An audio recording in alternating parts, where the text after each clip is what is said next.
Ni iki kibujijwe mu itegeko rya kane?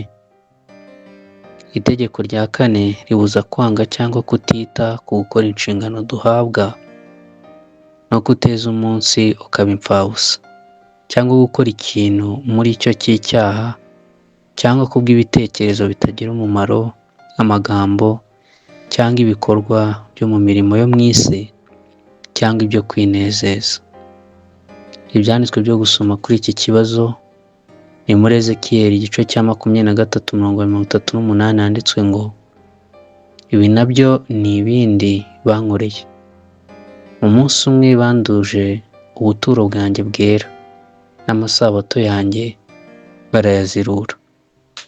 Amosi igice cya 8:5 handitswe ngo, mbese ukwezi kuzijima ryari kugira ngo tugure imyaka, n'isabato irashira ryari kugira ngo duhununure ibigega by'ingano, dutubye efa, dutubure shekeli, tubeshyeshe iminzani y'uburiganya.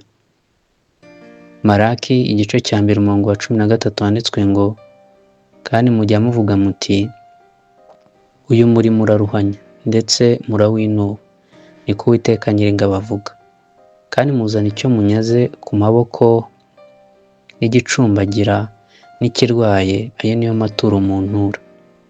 Mbese ibyo muzana bene ibyo nabyakira? Niko Uwiteka abaza.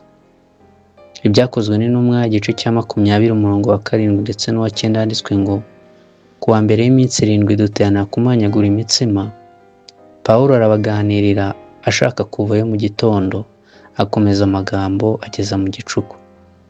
Umusore witwaga Utuko yari yicaye mu idirishya arasinzira cyane, nuko Pawulo akomeza kuganira amagambo menshi biratinda.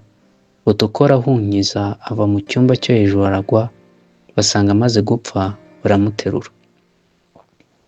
Yeremiya igice cya 17 umurongo wa 24 kugeza ku murongo wa 27 handitswe ngo, Uwiteka aravuga ngo, nuko nimunyumvane umwete, nimugire umutwaro mucisha mu marembo y'uyu murwa ku munsi w'isabato, ahubwo mukaweza nimugire umurimo muwukoraho.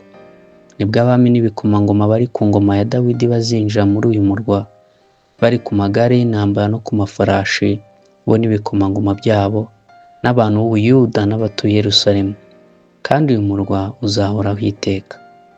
Kandi bazaturuka mu midugudu y'Ubuyuda n'ahakikije Yerusalemu hose, no mu gihugu cy'Ababenyamini, no mu bibaya no mu misozi miremire n'ikusi, bazanye ibitambo byoswa n'ibindi bitambo n'amaturo y'ifu n'imibavu, bazanye n'ibyo gushima mu nzu y'Uwiteka.